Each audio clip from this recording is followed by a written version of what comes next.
Welcome to The Jump. I'm Rich Bowers, and thanks for joining us for our third and final part of our GenAI panel discussion. As you've seen in our previous episodes, we've had our subject matter experts, Jamison Ducey, Christina Torres, and Charles Dunn, discuss what GenAI is, how we use it in our everyday lives, as well as discussions about maybe even some security concerns that come along with it. Today, to wrap up our conversations, we're going to be talking about the future, what's in store for the use of GenAI, and us. And to kick it off, we're going to have Christina discuss about job displacement. Join me now as we dive right into that conversation. What type of impact in terms of numbers are you seeing that GenAI will cause in this area? We're seeing displacement in the job market right now. It will continue to go on for a few months. The way I see it, 6 months to a year, maybe, because generative AI right now is a bubble. And just like the dirty bubble from SpongeBob, it must pop. But I digress. We will see generative AI displace jobs where I think the numbers could range anywhere between 30 to 40%. I can't see it passing that 50% threshold of like jobs actually being removed from the market, just because as we see jobs get displaced, we will see workers' job requirements expand to cover the loss of manpower that's being removed from the field. And after jobs become much more, how do I say this, in depth, like needing more work for the individual worker, we will see a drop off in the actual productivity of the worker. And once companies realize they're not getting as much money with the removal of their workers in replacement of GenAI, then I think we'll start seeing the work come back into the market. But I can't see us losing more than 50% of the job market in any field that is affected by GenAI, just because, like I said, it's a bubble. You got it. And I just like probably some of our listeners, I have no idea what the dirty bubble is from SpongeBob. I'm going to think about more of maybe a tulip craze bubble type of thing, or maybe even slightly on the metaverse scale. But in either case, 50% of job displacement, that is a massive, massive number. And, you are totally right in the sense that there comes a certain point where the productivity of an individual will hit its peak or optimal bundle, my economic friends out there, where it can't go anymore, it starts actually going in reverse. I don't want to hold you to it, as we all can't predict the future, but you're expecting us to kind of see a little bit of a tail off within a year to 2 years? Is that what the stats and research shows? The stats and research isn't actually pointing to any specific time that the market will actually pop, but that's just my estimation of like what I'm seeing in terms of like job market fluctuation. The way I see it is just a year is the absolute limit that this craze can keep going. The education of what generative AI can do and what it is going to spread enough where people will understand that it can't fully replace jobs. Cool. And as in 100% fully replaced jobs, and you're totally spot on. I mean, we're seeing it now where 40% of the population has it used in their own day-to-day work, task, and responsibilities. As it keeps becoming more and more impressive and more ingrained in our day-to-day professional lives and sometimes personal lives as well, we're going to start seeing that turnover. It's probably going to happen rapidly. I think a lot of companies are preparing for it. However, on the side of when you hear the word displacement or removal of jobs, a lot of times you think there's negatives. However, there's also a lot of jobs created, and that's on the other side of the coin. So Christina, talking on the more positive side and in numbers, what are some examples of maybe some jobs that could be created already or in the near future? The way I see it is generative AI is going to be integrated as kind of like a supplementary tool. So it'll be at first people who specialize in using these supplementary tools. So that way it could be easily integrated in with these large companies. So that way they have just that one point of contact. But I do see it more likely than not, it transforming into everybody's day-to-day tasks. Generative AI being focused in on as a tool that anyone can be used or anyone can use in order to expedite their workflow. Interesting. So more along the lines of, there was the craze of the prompt engineers getting paid hundreds and hundreds of $1,000 salary. We're all going to be some version of a prompt engineer is more so what your vision is, if we aren't already, right? Yeah, it's going to be like if, say, Word document was a brand new craze and you have to have someone who specializes in typewriting, and then eventually everyone using Word doc in their day-to-day. You got it. Oh, cool. Excellent. Thank you for sharing all of that with us. Now, as we talked about the landscape of jobs now and in the near future, let's go into the technology a little bit. And something that you may or may not have heard of is AGI, artificial general intelligence. Jamison, can you explain for the audience and myself, what is AGI? And, breaking that down into layman person's terms, what are some characteristics of AGI compared to what we're currently experiencing with AI and GenAI? For sure, Rich. This is a pretty fun one. I think in a lot of cases, the definition of AGI kind of falls under the same issue that a good portion of the AI field has, especially just with artificial intelligence. A lot of people, especially laymen, can't really come up with a concrete definition for artificial intelligence, but that's mostly because we don't have a concrete definition for intelligence as well. I mean, we've been studying it for more than a century at this point, over half a century formally, and we still haven't exactly found a good definition for it. So this is a tough question, but at the same time, it's definitely a fun one.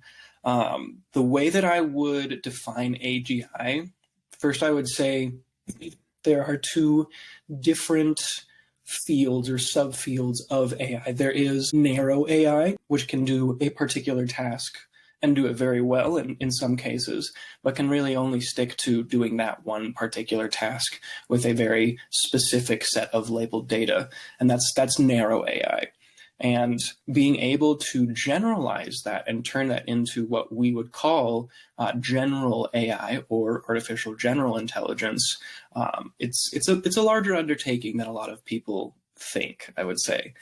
But when it comes to different levels of what we have right now, for narrow AI, let's say we have 5 different levels, basically from emerging AI, emerging narrow AI, which is basically just simple rule-based systems, stuff that we've had since like the 70s, basically, up to competent and then expert AI. So expert narrow AI, an example of that would be something like spelling and grammar checkers. So this kind of artificial intelligence is better than probably about 90% or so of skilled adults. And we all use spelling and grammar check pretty much whenever we're writing any kind of document, right? So that's something that maybe we don't necessarily take for granted, but that we're all used to using, right? And then there is virtuoso AI, which is better than 99% of skilled adults. And then there's the superhuman level of AI. So we've actually achieved superhuman narrow AI already with models like AlphaFold in biology that's simulating new types of proteins and protein interactions. But we are definitely not there with artificial general intelligence yet.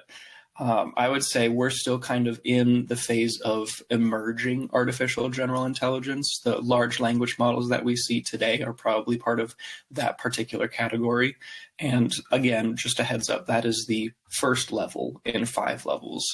So we're just getting started with artificial general intelligence, but we've seen what these models can do and all of the different things that they can do, even if they are just getting started, if they're just emerging.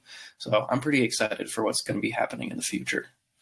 I could see why. And it's exciting they have the level set up so they help kind of categorize where we are. Does that help with a time frame potential? I mean, obviously things are rapidly turning. I see Charles shaking his head no, but I'll stick with Jamison. Is this something that the levels are outlined? You're saying we're starting at the beginning piece. Is there any chance AGI we see in the near future? We hear people saying in the 2020s, I don't know if they're doing it just for getting a news bite for them to talk about, but what do you think from your perspective?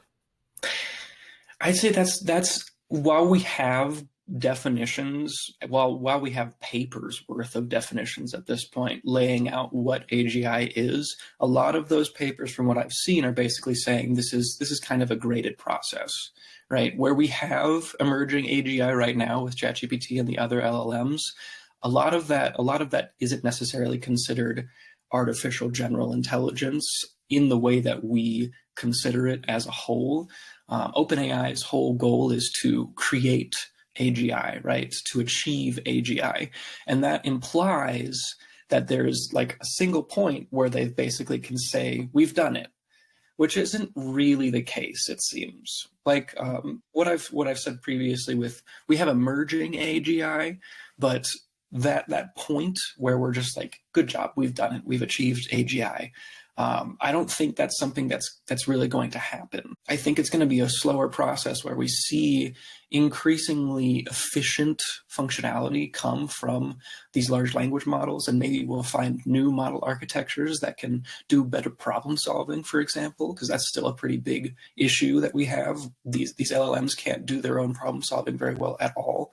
So I would say, in terms of having a definition of AGI, we are at that point, and being able to operationalize that into something that we can actually use for metrics, we are getting to that point.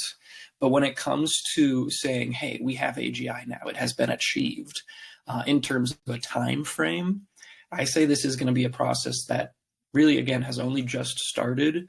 And from what people, from what the layman defines as AGI, I think a lot of people say superhuman intelligence, basically, or superhuman AGI, which would be that last level with what we have for narrow AI.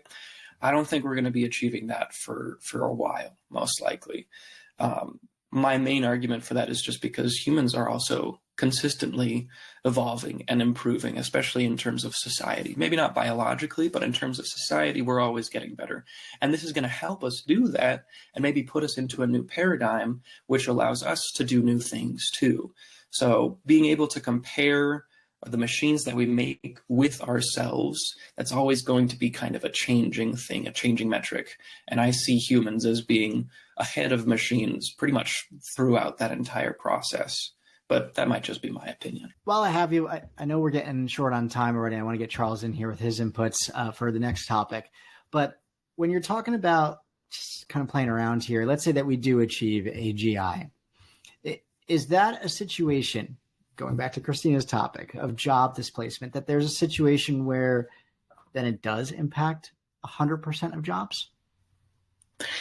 I would say there's always going to be some jobs that AI can't necessarily do without the necessary equipment, which requires making robotics and machines that can achieve that kind of stuff.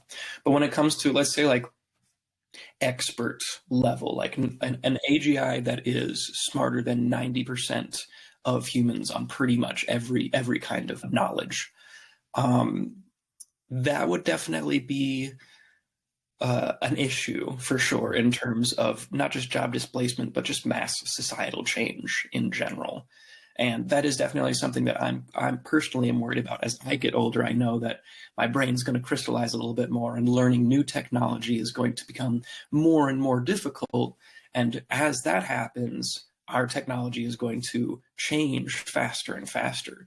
So I think for me, the main concern that I have is that generational difference between those who are younger, who are integrated with the technology in the society and are keeping up to pace with how it's changing, and those who don't actually use that technology because it's not completely necessary to use right now, that are going to fall further and farther behind. So definitely mass societal change if AGI gets to the point where it's smarter in general than 90% of humans. But again, I don't really see that happening. Maybe at the end of our lifetimes. I don't really see that fully happening, though, too much in the near future. Cool. Fair enough. We'll leave that there.